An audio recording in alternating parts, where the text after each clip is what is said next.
है दोस्तों, राधे राधे, जय श्री कृष्णा। कैसे हैं आप सभी?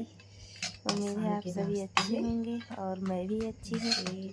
आज शाम के नाश्ते में मैं इंस्टेंट पोहा बनाने जा रही हूँ और ये मेरे घर में सभी को बहुत पसंद है और फटाफट 5 मिनट में बहुत चटपटे पोहे बनकर तैयार हो जाएंगे। और ये मैंने डाला प्याज, ये डाली धनिया और ये डाला नमकीन। और नींबू जो है ऑप्शनल है, किसी को पसंद होती किसी को नहीं, लेकिन मेरे यहाँ सभी बहुत पसंद करते हैं। ठीक है, ओके, राधे राधे, जय Shri Krishna. Please like, share, subscribe and comment me. Hi मेरी यूट्यूब फैमिली, सबको बहुत पसंद है। Okay bye. नींबू वाले पोहे आप लोग खाइएगा, बाय बाय, और कमेंट कीजिएगा, लाइक एंड सब्सक्राइब मी।